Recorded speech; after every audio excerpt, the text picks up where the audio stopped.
क्यों आए थे मुगल भारत में, जानिए असलियत इतिहास की। History of India. स्वागत है आप सबका आज के इस वीडियो में।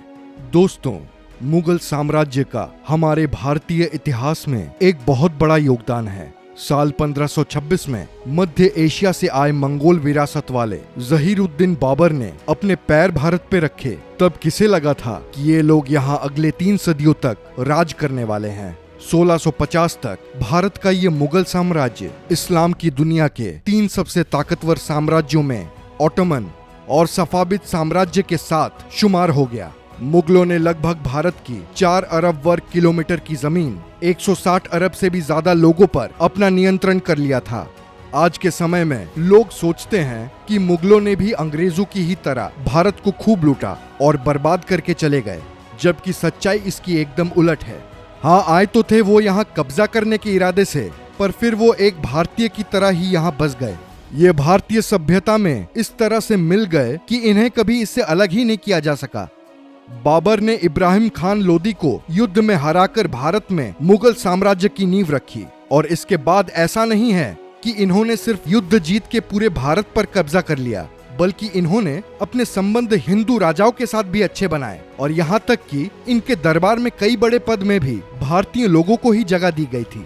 और यही कारण और भरोसा था कि जब 1857 में हमारे देश में पहली बार अंग्रेजों से आजादी के लिए आवाज उठाई गई, तब मुगल साम्राज्य के इतना कमजोर हो जाने के बावजूद लोग सबसे पहले मदद के लिए बहादुर शाह जफर के पास गए, और उन्होंने उसे अपना नेता घोषित करके उसके तरफ से लड़ने का निश्चय किया। फ्रांसीसी यात्री फ्रांकोइस बर्नियर ने अपनी किताब में लिखा है कि सोना और चांदी दुनिया के हर कोने से भारत में आ रहे थे, और 16वीं और 18वीं शताब्दी के बीच मुगल साम्राज्य दुनिया के सबसे ताकतवर और अमीर साम्राज्य बन चुका था। और यह जानते हुए भी कि कैसे शेरशाह और बाकी मुगल राजाओं ने किस तरह से व्यापार को बढ़ावा देने के लिए जमीनी रास्तों और समुद्री बंदरगाहों को सुधारने का काम किया। ऐसा होना कोई आश्चर्य की बात नहीं है। भारतीय हस्तकला को इस दौर में बहुत बढ़ावा मिला था। देश के कोने कोने से मसाले, कपड़े, ऊन, वह और भी कई स्वदेशी चीजों का निर्यात बड़े जोरों से हो रहा था, जिससे भारतीय अर्थव्यवस्था बहुत अच्छी स्थिति में पहुंच गई थी। और इतना ही नहीं, देश में बढ़ रहे व्यापार का बड़ा हिस्सा हिंदू व्यापारियों के हाथ में था। बर्नियर ने तो अपनी किताब में यहाँ तक लिखा है कि मुगल साम्राज्य होने के बावजूद हिंदुओं के पास ही इन व्यापारों का बड़ा नियंत्रण था, और वहीं दूसरे हाथ पे मुसलमानों को बड़े राजनीतिक और सैन्य पदों में नियुक्त किया गया था।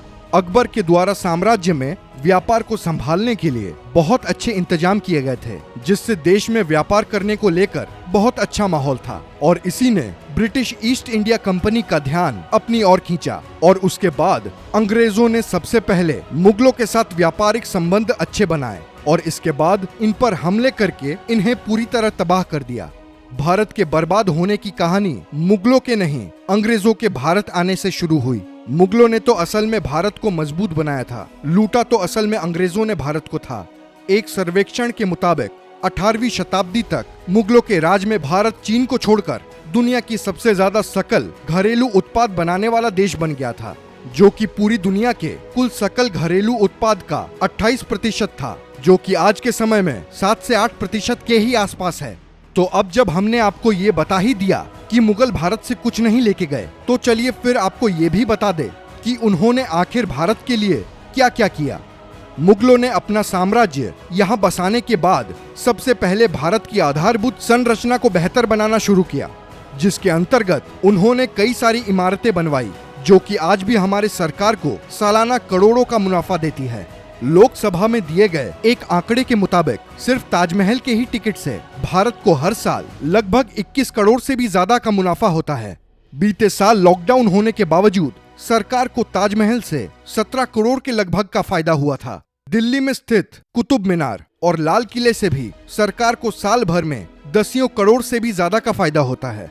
इन इमारतों को बनवाने के साथ ही भारतीय स्थानीय कला और शिल्प कला और कई नई कलाओं को इनकी तरफ से काफी बढ़ावा दिया गया, और इसके साथ ही मुगलों ने भारत में हाथ से बनाए गए सामानों को दुनिया भर में बेचकर दुनिया में भारत की एक मजबूत छवि बनाई।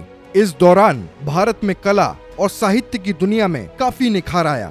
अकबर ने महाभारत और रामायण का भी दूसरी भाषाओं में अनुवाद कराया ताकि उसको पढ़ के लोगों के बीच की सामूहिक दूरियों को कम किया जा सके। और ऐसा नहीं है कि सिर्फ मुगल ही सारी इमारतें बना रहे थे। हिंदू व्यापारी और मनसबदार भी देश के अलग अलग जगहों पर, खास करके बनारस में मंदिर और धर्मशालाएं बनवा रहे थे। बाबर 1526 में पहला मुगल राजा बन के भारत में आया था और उसके बाद उसकी सारी अगली पीढ़ियों ने यही जन्म लिया, जिसमें कई महान राजाओं जैसे अकबर और शाहजहां का नाम आता है। मुगलों का आखिरी राजा बहादुर शाह जफर द्वितीय था, जिसने 1837 से 1857 तक राज किया और इसके मरने के बाद मुगल पूरी तरह से भारत में खत्म हो गए थे। अंग्रेजों ने भारतीय अर्थव्यवस्था की हालत खराब कर दी थी। अब इन सब बातों को जानने के बावजूद ऐसा कहना कि मुगलों ने भारत को लूटा है कुछ हद तक सही नहीं होगा। इतिहास को समझने के लिए व्हाट्सएप के फॉरवर्डेड मैसेजेस को ना पढ़ के अगर हम इतिहास की किताबों को पढ़े तो वो ज्यादा सही होगा। वैसे इस वीडियो को देखने के बाद आपकी मुगलों के बारे में क्या राय है, हमें अपने व्यूज कमेंट सेक्शन में जरूर बताएं। वीडियो अच्छी लगी हो तो लाइक करें और शेयर जरूर करें और ऐसे ही और अमेजिंग वीडियोस के लिए चैनल को सब्सक्राइब करें। मिलते हैं अगले वीडियो में।